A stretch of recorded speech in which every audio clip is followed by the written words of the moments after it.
Здравейте! Днес искам да ви покажа една много лесна и бърза рецепта за веган таратор.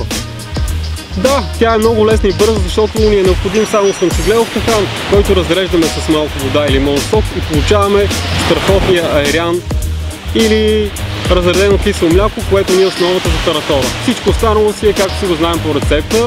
Краставичка, чесънче, копърче, малко сол и това е. Няма нужда да се добавя никаква мазнина от сорта на слънчогледово олио или зехтин, който слага. Просто защото ние използваме смелени слънчогледови семена, в които има достатъчно много мазнина. Така, това, което трябва да направим е първо да разредим слънчогледовия тахан с вода. Този е малко по-течен, защото доста време се да наплажа и без да имам проблеми ще го насипя директно в шенцето. Сега сигурно се чуете колко трябва да сложите и ми зависи какво количество ще правите. Обикновено около 100 грама стигат за около 2 порции. Или едно такова бурканче може би ще стигне за около 3-4 човека. За 3-4 порции таратор. Така, сложих таханчето. Това, което следва е да се добави малко вода към тахана.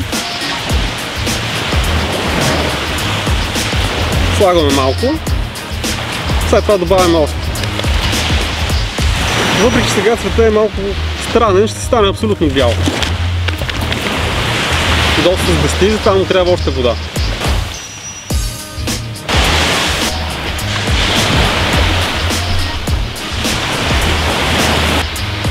Стана перфектно. Слагаме го в купата.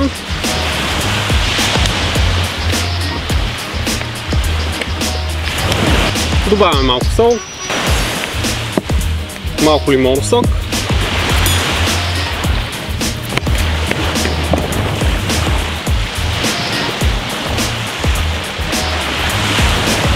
сега ще набийте колко сок има, толкова колкото на вас ги харесва да е кисело. Разбъркваме.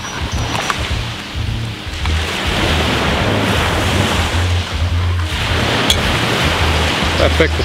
Добавяме копърчето. Побелваме и нарязваме краставичката.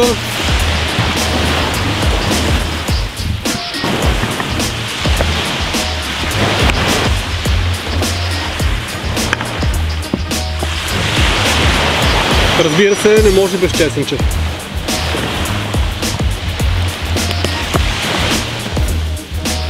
Добавяме чесънчето. Разбъркваме добре нашия таратор. Я да го пробваме.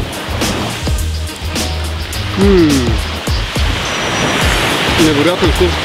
Това беше за мен едно от най-сложните неща лятото да се откажа от таратора, защото не консумирам млечни продукти. По принцип рецепта, която си я правя за една доза таратор за 4 човека е около една шепа слънчогледови семена, които ги накисвам за 10 на часа за една вечер. След което ги блендирам до много финна смес, добавям лимон, добавям сол и се получава страхотно. Тахана е друг вариант, който може да използвате когато сте например навън и нямате възможност да ползвате блендер. Това го правя по време на моите каяк приключения. Това е един от начините, по който може да си направим таратора абсолютно навсякъде или ако сме в планината. Също става много лесно, просто си носим тахана, него може да го ползваме и намазваме на филийка и изобщо в всякакви други рецепти. Така че това, което става е да си сипа една чинийка от таратора и да му се насладя на този прекрасен залез тук на българското Черноморие. Ако вие искате да научите други рецепти, коментирайте отдолу под видеото какви точно искате да бъдете и аз ще ги споделя с вас. Чао от мен!